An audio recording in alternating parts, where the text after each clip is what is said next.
Si vous avez été comme moi, sidéré, effaré, choqué par cette libération tellement émouvante d'un côté de Arbel et de Gadi, mais avec ces monstres d'animaux autour qui essayent de fermer sur eux, de les toucher, de les blesser, et vous dites pourquoi ce mal?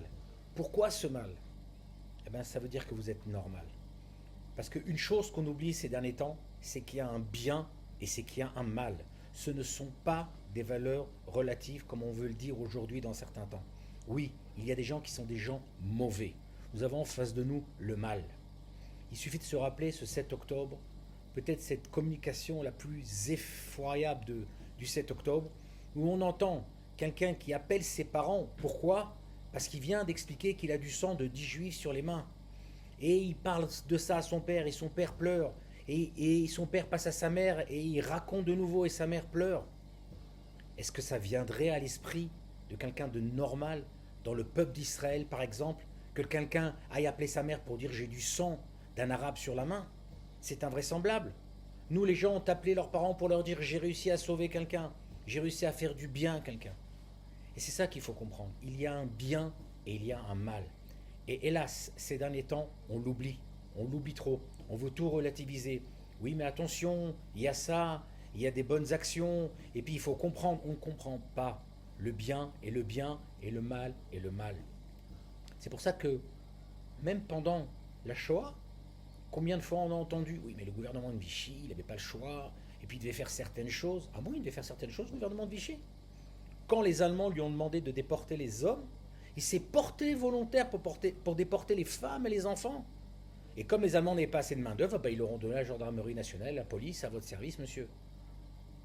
Est-ce qu'on va dire que c'était relatif, qu'ils n'avaient pas le choix? Il faut arrêter d'appeler les choses pas par leur bon sens. Dans le peuple d'Israël, on comprend que s'il y a un mal, on doit le combattre. Alors vous allez me dire quoi? On est belliqueux, on veut toute la journée faire la guerre? Pas du tout. Mais une première remarque importante, pendant 2000 ans, on n'a pas fait la guerre, on ne s'est pas battu. C'était que d'un seul côté, ça s'appelait des pogroms. Alors maintenant qu'on vient et qu'on se défend, on doit s'excuser de se défendre face à ces animaux-là. Et nous, quand on se bat effectivement pour annihiler le mal. Et quand on annule le mal, des fois, il faut tuer. On n'a pas le choix. Mais est-ce qu'on le fait avec plaisir? Ça fait 30 ans que je suis sous-officier à l'armée. Cette année, j'ai fait plus de 200 jours, 250 jours, je ne sais même plus, de jours à l'armée. Est-ce qu'à chaque fois qu'il y a une opération, on sort, on est joyeux de se battre? Non. On est joyeux, oui, d'avoir la chance qu'on n'ont pas eu nos grands-parents de se défendre. Ça, on est joyeux.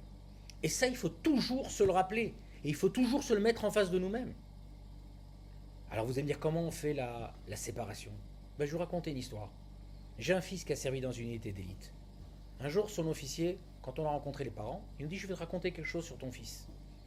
Enfin, parce qu'il raconte rien les enfants, a fortiori quand il est dans une unité d'élite, il me dit un jour on a fait une arrestation, une opération très très violente.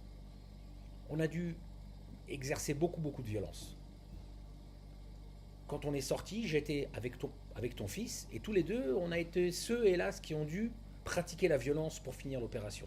Pas parce qu'on avait le choix, parce qu'on devait se défendre.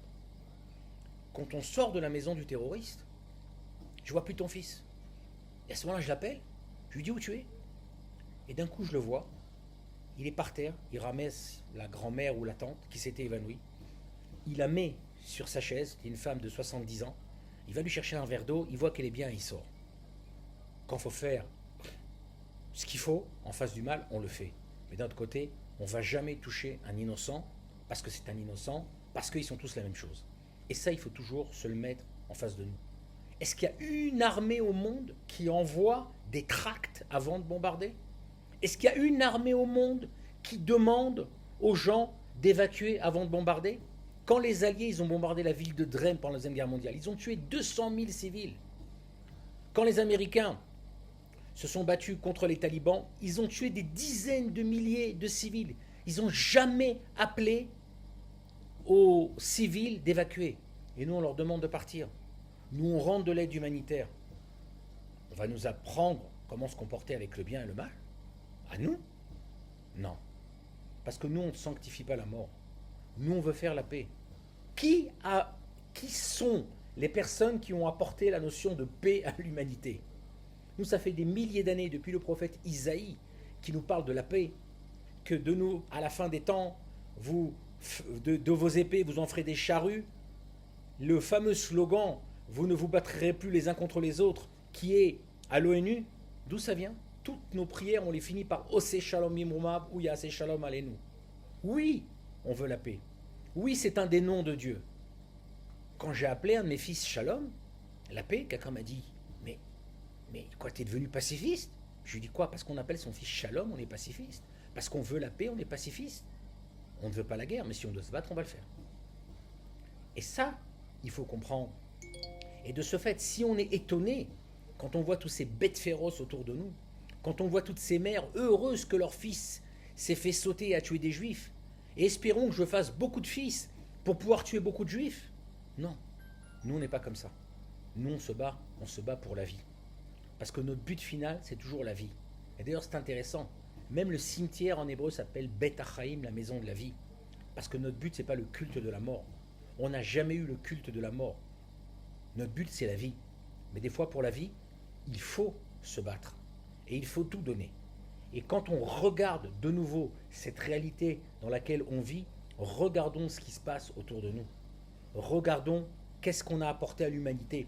Est-ce qu'on a apporté des guerres? Est-ce que le peuple d'Israël a fait des conquêtes? Est-ce que le peuple d'Israël a fait des djihad? Est-ce que le peuple d'Israël a fait des croisades? Est-ce qu'il a fait des massacres? Regardons 2000 ans d'histoire. Qui va nous apprendre l'histoire? Qui va nous apprendre l'histoire? Les Européens qui ont massacré dans toutes les colonies. On se rappelle de ce qui s'est passé quand ils sont arrivés en Amérique du Nord. Ils ont massacré les Indiens. En Amérique du Sud, ils ont massacré toutes les tribus. Qu'est-ce qui s'est passé en Afrique?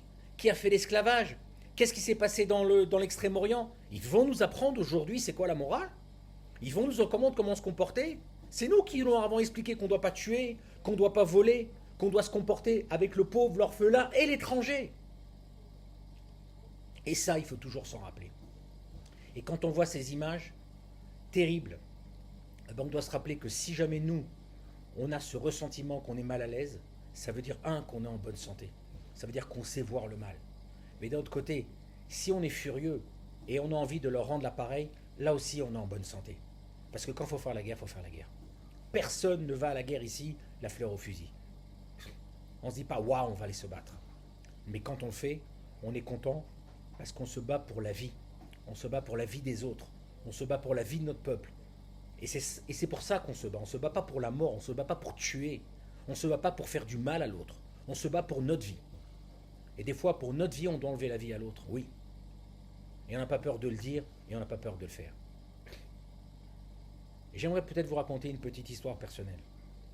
Ma dernière période de réserve, on a fini l'opération d'une extrême violence, où tout ce qui peut arriver dans une opération militaire est arrivé. On finit cette opération, on sort, je suis encore avec tout le matériel, tout dégueulasse, avec toutes ces odeurs-là. Je reçois un coup de téléphone. Ma femme m'appelle, m'a dit notre fille, elle rentre en opération, elle doit accoucher. Bezrat Hashem prie pour que tout se passe bien. Je monte dans la voiture, je fonce à l'hôpital. Mais pourquoi je vous raconte cette histoire? Quand j'arrive à l'hôpital, je sors de ce monde de mal, de ce monde de haine, de ce mal de sang et de feu, et je rentre dans une maternité. Je vois la vie. Je vois comment nous sanctifions la vie. Comment notre but aujourd'hui, c'est de créer de la vie, c'est pas de créer de la mort. Et quand j'arrive, je vois mon gendre qui sert dans une unité d'élite, qui le 7 octobre s'est battu, a perdu beaucoup de ses frères, a perdu tous ses officiers, qui était ce qu'on appellerait un fighter en train de tenir son bébé. Et je vois comment chez nous, le fighter, l'homme qui sait se battre, le héros, c'est pas celui qui a des gros muscles, qui est violent, mais c'est celui qui a juste la responsabilité sur lui de défendre les autres, de défendre son peuple. Il le fait pas par haine, il le fait pas parce qu'il est belliqueux, il le fait parce qu'il a cette conscience d'appartenir à quelque chose de plus grand pour lequel il doit tout donner. Et c'est pour ça qu'on se bat. Et pour ça, il faut toujours rappeler que notre intérieur, il est bon, et nous le battons contre le mal. Et si des fois nous devons faire des choses qui ne sont pas positives contre le mal, elles sont en fait positives. Parce que quand on tue un serpent qui vient nous attaquer, c'est quelque chose de positif. Quand on enlève une mauvaise herbe sur laquelle on peut marcher, sur laquelle on peut se cogner, sur laquelle des épines qui peuvent nous écorcher, alors on fait quelque chose de bien. Et c'est ça que nous demandons. Et c'est pour ça qu'on finit nos prières. Ose shalom bimromav, ouya se shalom aleinu valkolam Israël veimro amen. On demande à Kadosh Baruch Hu, fais-toi la paix. Nous on essaye de faire ce qu'on peut. On rêve à ce monde meilleur, mais entre-temps, j'avais un rabbin qui disait toujours, et je finirai là-dessus, même quand plus tard le loup vivra avec l'agneau, je préfère quand même être à ce moment-là le loup pour être plus sûr si on est encore au Moyen-Orient. Shalom, shalom.